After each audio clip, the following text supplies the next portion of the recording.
Yo, what's up, gang? In this quick video, I wanted to go over how I should have traded this morning. Normally, when I get to the charts in the morning, I'll get to the charts sometime after 8, anywhere between 8 and 9. That way I can mark off my zones based on my trading plan. This is how I should have traded, but this is not what happened. And I ended up blowing the account because I did not mark off anything. I did not do any of that. I actually took all the trades on my phone. The market went up, took me out, went down, took me out. So whatever direction I get taken out in, I went the opposite direction. This is what I should have done based on my plan had I been at my desk. So the first thing, check the Forex Factory for folders, right? So let's assume that we did and we checked our, the back office of or prop firm to see our drawdown, right? Or I can sometimes look at my mobile phone and see how much I'm down for the day. But sometimes I like to look in the back office of TFF. So I should have gone to my 5 or 15-minute chart to check for the direction. Okay, so with this being said, right now we are on the 5-minute charts, and I've already taken off the action that happened till the close of day, right? So looking at this chart here, we can see that the market's been very bullish. We don't need a magnifying glass to see that this shit's been going up, especially since it's been making highs and breaking highs. So we already chose the direction that we want to go high. It's just where we're going to get in. So we did that. Now we're going to go down to the 1-minute chart, which is where I like to mark off my lines, which is my 8 a.m. to 7 p.m. So I'm going to go ahead and mark that off right now. Okay, so we have our 8 a.m. excuse me. We have our 8 a.m. and we have our 9 a.m. This is where I like to look for my trades. Okay, so we're gonna mark that off here. We did mark that off. So next thing we're gonna do is look for a liquidity grab of the pre-market levels. So let's get the charts playing. That way we could get some levels to mark off. Okay, let's pause that right there. Let's go ahead and add our pre-market high. Let's add our pre-market low. I just like to label it just for aesthetic. Just looks visually appealing. And that's the low.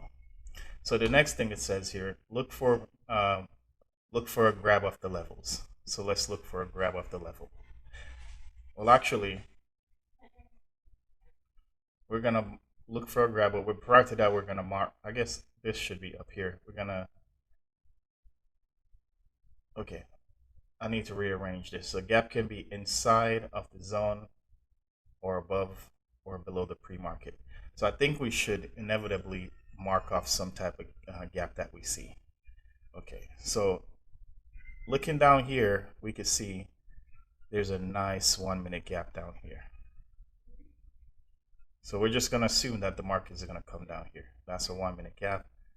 Let's put that in here. Let's mark that as our 1-minute gap as we are on the 1-minute chart. Let's make this a little bit bigger.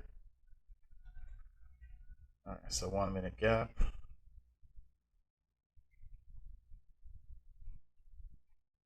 So the candles I like to look for in terms of rejection, I like the hammer candles, shooting star, depending on what direction you're trying to trade.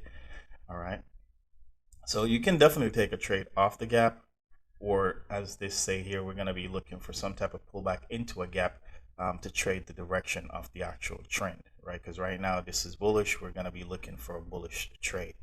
So let's go ahead and hit play.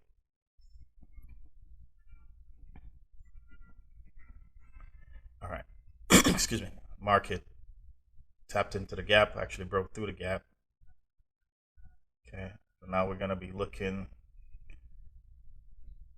for the market. We need to see the market break back up and give us some type of pullback into a gap to go into the long direction. Okay. So we can see right there, the market gave us a nice gap.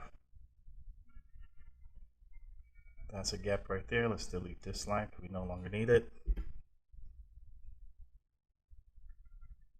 And that's our 1-minute gap. So we're going to mark this off. Let's just mark all of this off. And this is where we're going to take the trade. Normally, I like to take my trades at the top of the actual wording, and then just set my stop loss below. So we're just going to set it below this actual bullish candle here, and we're going to be I'm going to target the highs, the pre-market high. So let's see if we get any trades. Let's hit play. Just got tapped in, and there's that candle that I'm looking for, the hammer candle. That's the candle that I like. Keep hitting play. And anytime in here, you could actually look for more places to get into the market. You see the market gave us, like, I mean, there's a gap. I mean, technically, even though this white candle pushes all the way through, there's an imbalance here on this green candle. So that could be a nice area to actually take some trades. So you could possibly look for a second entry here, but let's just go ahead and hit play. All right, there it is.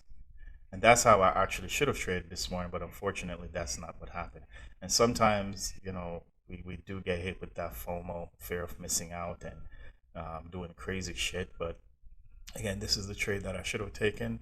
And I think the market actually went on to push up an entire day. Like I said, it's been breaking highs, creating new highs and breaking them.